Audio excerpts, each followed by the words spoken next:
Leitura do livro de Atos. Atos 16. E chegou a Derbe e Listra. E eis que estava ali um certo discípulo por nome Timóteo, filho de uma judia que era crente, mas de pai grego. Do qual davam bom testemunho os irmãos que estavam em Listra e em Iconio. Paulo quis que este fosse com ele, e tomando-o, o circuncidou, por causa dos judeus que estavam naqueles lugares, porque todos sabiam que seu pai era grego. E, quando iam passando pelas cidades, lhes entregavam, para serem observados, os decretos que haviam sido estabelecidos pelos apóstolos e anciãos em Jerusalém. De sorte que as igrejas eram confirmadas na fé, e cada dia cresciam em número. E, passando pela Frígia e pela província da Galácia, foram impedidos pelo Espírito Santo de anunciar a palavra na Ásia. E, quando chegaram a Mísia, intentavam ir para Bitínia, mas o Espírito não lhe permitiu. E, tendo passado por Mísia, desceram a Troade. E Paulo teve de noite uma visão, em que se apresentou um homem da Macedônia, e lhe rogou, dizendo: Passa a Macedônia, e ajuda-nos. E, logo depois desta visão, procuramos partir para a Macedônia, concluindo que o Senhor nos chamava para lhes anunciarmos o Evangelho. E, navegando de Troade, fomos correndo em caminho direito para a Samotrácia e, no dia seguinte, para Neápolis. E dali para Filipos, que é a primeira cidade desta parte da Macedônia, e é uma colônia, e estivemos alguns dias nesta cidade. E no dia de sábado saímos fora das portas, para a beira do rio, onde se costumava fazer oração, e, assentando-nos, falamos às mulheres que ali se ajuntaram.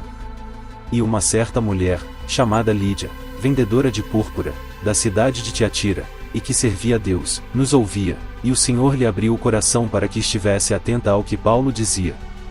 E, depois que foi batizada, ela e a sua casa, nos rogou, dizendo: Se haveis julgado que eu seja fiel ao Senhor, entrai em minha casa, e ficai ali.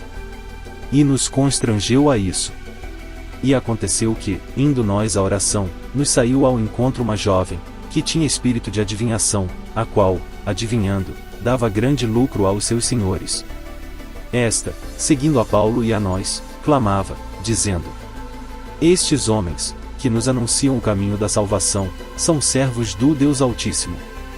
E isto fez ela por muitos dias. Mas Paulo, perturbado, voltou-se e disse ao Espírito: Em nome de Jesus Cristo, te mando que saias dela. E na mesma hora saiu. E, vendo seus senhores que a esperança do seu lucro estava perdida, prenderam Paulo e Silas, e os levaram à praça, à presença dos magistrados. E, apresentando-os aos magistrados, disseram: Estes homens, sendo judeus, perturbaram a nossa cidade. E nos expõem costumes que não nos é lícito receber nem praticar, visto que somos romanos. E a multidão se levantou unida contra eles, e os magistrados, rasgando-lhes as vestes, mandaram açoitá-los com varas. E, havendo-lhes dado muitos açoites, os lançaram na prisão, mandando ao carcereiro que os guardasse com segurança. O qual, tendo recebido tal ordem, os lançou no cárcere interior, e lhe segurou os pés no tronco. E, perto da meia-noite, Paulo e Silas oravam e cantavam hinos a Deus, e os outros presos os escutavam. E de repente sobreveio um tão grande terremoto, que os alicerces do cárcere se moveram, e logo se abriram todas as portas, e foram soltas as prisões de todos. E, acordando o carcereiro, e vendo abertas as portas da prisão, tirou a espada, e quis matar-se, cuidando que os presos já tinham fugido. Mas Paulo clamou com grande voz, dizendo: Não te faças nenhum mal, que todos aqui estamos. E, pedindo luz, saltou dentro e, todo trêmulo, se prostrou ante Paulo e Silas. E, tirando-os para fora, disse: Senhores, que é necessário que eu faça para me salvar? E eles disseram: Crê no Senhor Jesus Cristo e serás salvo, tu e a tua casa. E lhe pregavam a palavra do Senhor, e a todos os que estavam em sua casa. E, tomando-os ele consigo naquela mesma hora da noite, lavou-lhes os vergões, e logo foi batizado, ele e todos os seus. E, levando-os à sua casa, lhes pôs à mesa, e, na sua crença em Deus, alegrou-se com toda a sua casa.